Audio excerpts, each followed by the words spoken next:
In 2015, the homeless population in Santa Cruz was at a 10-year low. Today, Santa Cruz has the fourth highest per capita level of homelessness in the state. Additionally, we have a top ranking for property crime.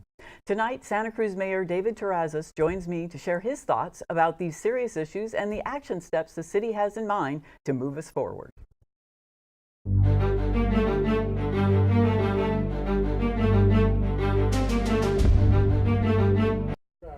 Thanks, Mayor Terrazas, for joining me. Thank you for having me, Becca. Well, let's hop right in Okay. to the op-ed you wrote recently, citing some issues of homelessness. And as you pointed out, and as I just mentioned, we're fourth per capita in the state. How are we experiencing that? What are the impacts of that large population here in town? Well, I have to say, Becca, it is probably our city's highest priority, and it's one of the most complex issues that we've been dealing with as a community. The piece you're talking about was actually an excerpt from when I was installed as mayor for the city. I wrote a prior piece in the Sentinel that appeared in October that described some of the issues that our city has been addressing in regards to addressing not only crime, but also how we coordinate better with our partners in the county in terms of dealing with our shared kind of responsibilities to deal with mental health issues, as well as dealing with some of our drug and alcohol and substance abuse issues that we have been particularly facing in our downtown area. I think as a city, when I wrote that piece, I talked about how some of the issues that we have been dealing with as a city are ones that require this partnership in order to address in a more direct way. So as we've been looking at how we better manage our police resources, looking at our parks staff in terms of how we can better manage our parks, beaches, and open spaces, and really prioritize how we can make our community more safe and clean for everyone. Mm-hmm. You mentioned that the city as a whole, we've seen in a region that our level of homelessness is on a per capita basis fourth highest in the state. And I think that's going to require a shared kind of responsibility to look at and how we prioritize addressing that combination of housing, as well as looking at how we are able to address some of the other issues that I mentioned in terms of mental health treatment, substance abuse, as well as drug and alcohol treatment, to make sure that, one, we're addressing this in a multi-part way. So let's paint a picture for us of what you're hearing. Now, you've been on the council for 8 years, and now you're the mayor, and people are talking to you, I'm sure, I hope, about what they'd like to see, how the community feels to them, and what are different neighborhoods experience as far as the impact of the homeless in their neighborhood. Yeah, I think what you're describing is, in my time on the council, this is, again, the start of my 8th year. This is the second term I've been on council. And during that time, we've seen a variety of approaches as a city. We had a public safety task force that came back and gave some recommendations, those of which included the development of a PACT committee that dealt with wraparound services and how we are able to bring in some increased alcohol and drug treatment, as well as mental health services, as well as bringing in resources from our partners at the criminal justice area, including the sheriff's department and jail resources. You're right. I mean, I think that we've seen in each of the neighborhoods varying degrees of concerns about these issues. And I wouldn't characterize them as homeless related, as, again, more of a complex mix of different issues that have to be addressed independently. What's the mix? I think it has to do with, one, as I mentioned, mental health services. We need to increase intervention to deal with some of the concerns that people have had, and also the individuals themselves, to provide enhanced mental health services to address some of the issues that have been faced in neighborhoods. Also, we need to look at substance abuse treatment, how we address some of the chronic drug offenses we're seeing in the downtown. And moreover, we also need to bring in services from our criminal justice partners to say when there are repeat offenses and there's violations of law, such as petty theft or property crimes, we need to bring in our partners that manage our jail system to make sure that there are repercussions for criminal behaviors that take place here in the City of Santa Cruz and throughout the entire region. Do you feel, has it been your experience that our police department has enough people to really address all of the property crime and the petty crimes that are going on in town? Well, I tell you, I really appreciate that question. I've been the chair of the Public Safety Committee for the City of Santa Cruz for the past 4 years. We've had just a long discussion about the staffing levels. We've recently implemented a staffing study that's going to come out early part of 2018. It'll be January or February. And what that will be an indication of what our staffing level is compared to other similar sized communities that are experiencing varying levels of criminal behavior. So what that will do is provide us with a professional report that really does outline the need for staffing, and also kind of provide us a good comprehensive review of our current staffing levels based on what types of information we have from our public safety resources. I think all indications show that we are, I think, understaffed compared to other similar sized communities, and there is going to be need to hard look as far as how we're able to invest in our public safety resources to not only address the types of issues that our community is seeing and reporting to each of us as council members, but also looking at how we can be responsibly stewards of scarce available resources moving forward. And I'm looking forward to that discussion. I'm looking forward to the community to also weighing in on that discussion so the council can be more responsive to these issues that, one, we've been hearing on a regular basis. Now, you had written that the Star of the Sea Park neighborhood, the people there had spoken to you quite eloquently, you said, about having to fence off their yards and pick up syringes and do a lot of trash patrol and that sort of thing.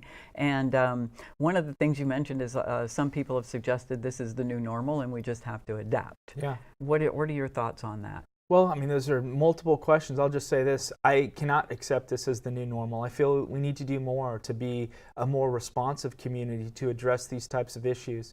And when I talked about how the neighbors at around Star of the Sea Park spoke to me, it was really from a sense of care from their own neighborhood, and also for the investments they made for themselves and their families who raised their own kids in these areas.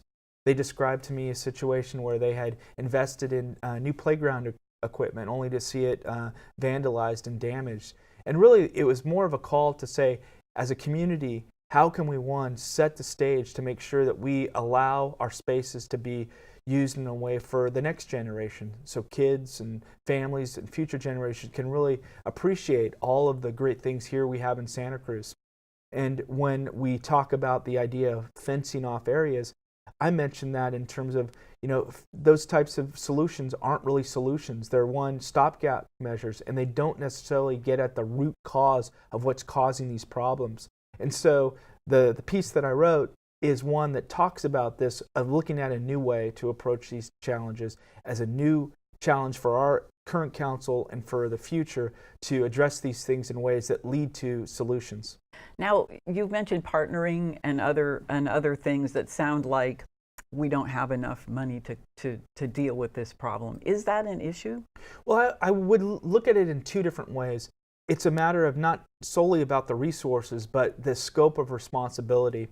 Our city does not manage mental health services or social services. We don't run the jails, but we do have a vested interest in working collaboratively with our county partners to make sure that we are working together to address these issues. So the more that we can collaborate together, the more that our public safety personnel can work with our county counterparts to address these very real issues that are we're facing in our community, the better we all are. And I think what it means is also being a community that has scarce resources to address these. It's about how we better allocate resources to lead to lasting solutions rather than things that may be programs that may not be as effective as others. I think our people in the community, our taxpayers, want to make sure that their resources are being spent wisely. And I think when I speak about collaboration, it's from that standpoint. It's from the standpoint of working together based on our abilities and based on the resources we each have and share. Okay, so working with the county to address a city problem that actually goes out to the whole county. I mean, all the cities in Santa Cruz County. Absolutely, and not just our county. I think these are issues that the state has a role and the federal government has a role. Just last year, we as a city established a legislative affairs program And I think there's a role for us to be more actively involved in the policy development or looking at working with our state and federal officials to help prioritize some of the needs that we have here, not only in our city, but other similar sized communities throughout the state of California are also experiencing, so that we can work in ways that address problems and not necessarily just discuss them in ways that don't lead to solutions. What sort of policy changes would you like to see that could help ameliorate the foundation of this, the bottom line, not just the symptoms, but actually the cause? Well, I'm really proud to say that in the past, our council established a public safety task force, a citizen public safety task force that came up with recommendations. One of those recommendations addressed kind of some of the issues that we're facing in the downtown. It was originally titled the Downtown Accountability Program. It later led to be called the PACT program. And what that was a comprehensive, holistic program to address chronic offenders in the downtown. So what it did was it linked those people that were committing the most frequent types of crimes, were going in and out of jail, to connect them with important and valued social services like mental health treatment or drug and alcohol treatment, so that they weren't constantly being placed in and out of jail at high cost. And we saw that program was successful. And just this year, we're going to be looking at ways to remodel that program in ways that we can address it for the next term. And so I think that's one example. Another is how we kind of look at our public safety resources and how we coordinate better, so that, whether it be our fire department, our police department, or our parks department, we know that we have a tremendous amount of really valuable public environmental space, our beaches and parks.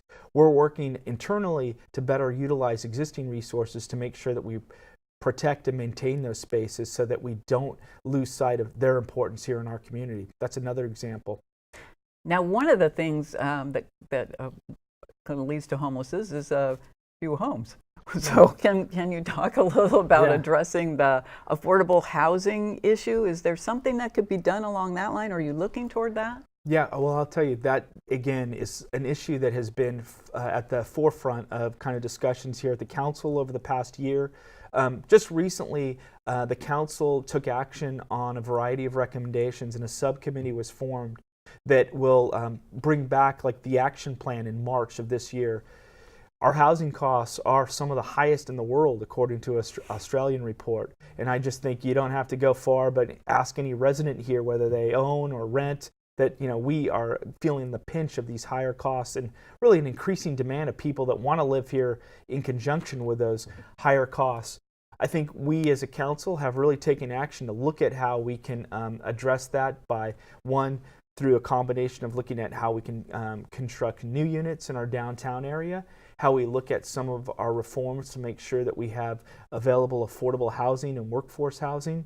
And just recently, I was reviewing a report with staff, and we had some of the highest production of new housing and new affordable housing in the region. As a city, we outpaced a lot of other cities. So I think we can feel very proud about the production as a city that we've had in terms of developing new housing, especially building new affordable housing. But there's sure a lot more that we can do, and I just need to ask anybody on the street, and they'll tell you the same.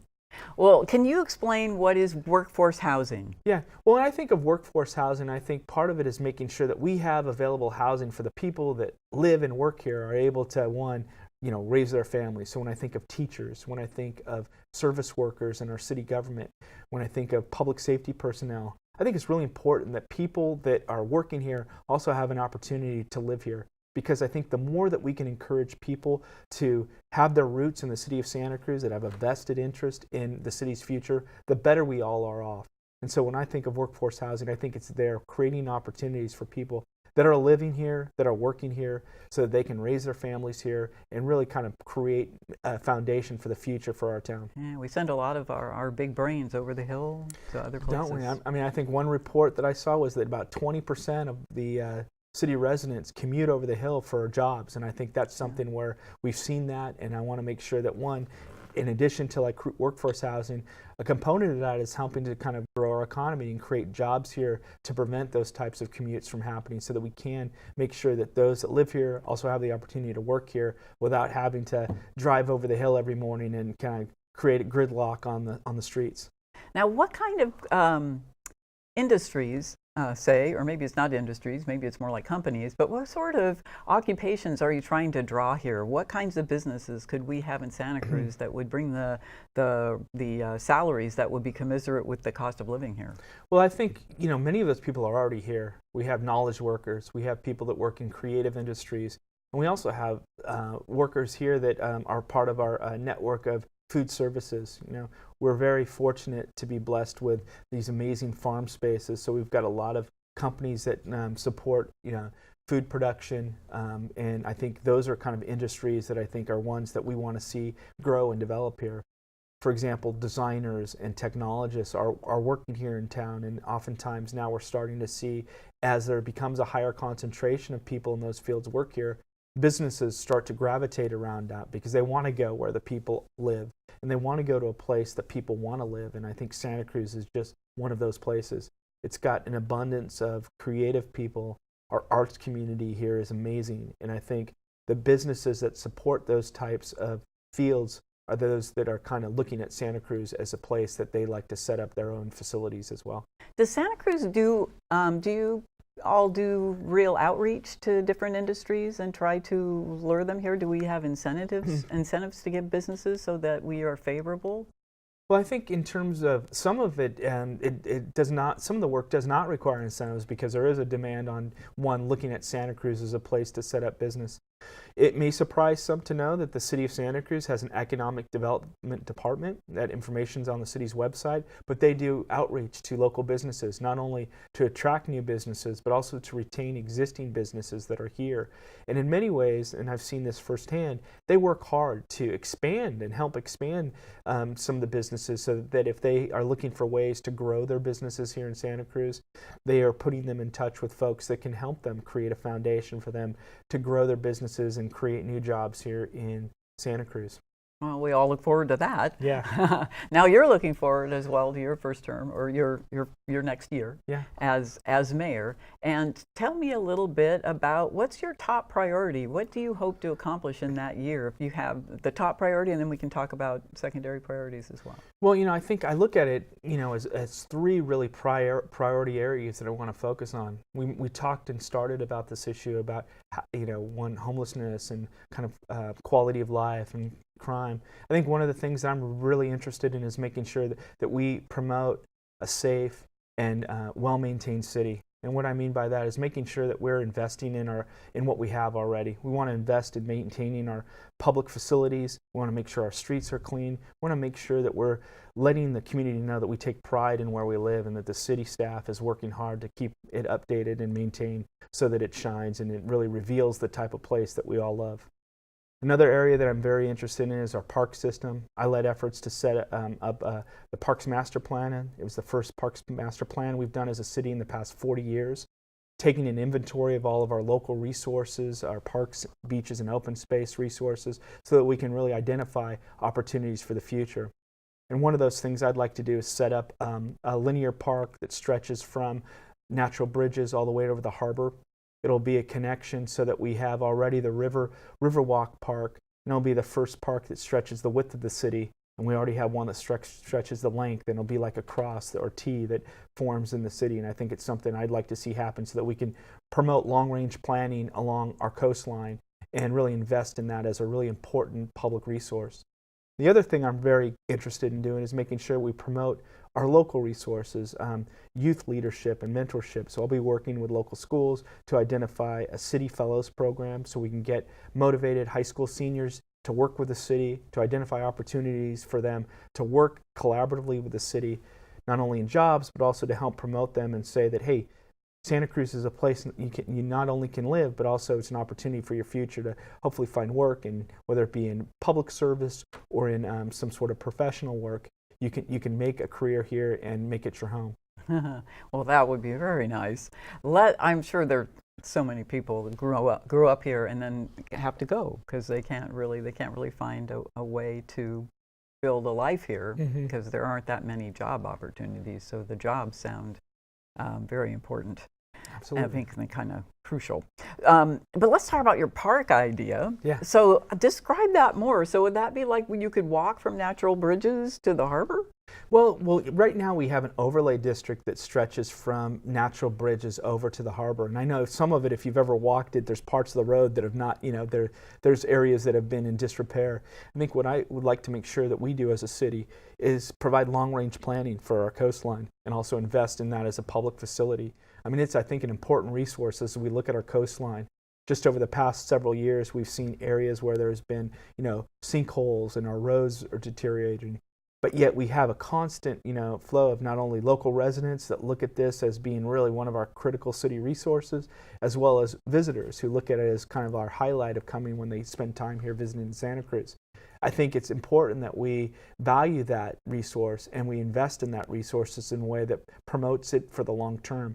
So investing in like the landscaping that's along that way and really beautify the area in ways that we can so that it is a well-maintained area that kind of really speaks to kind of the pride that we have in it as a community. Mm-hmm. I can tell you that over my term in council, I've been really focused on looking at Cal Beach.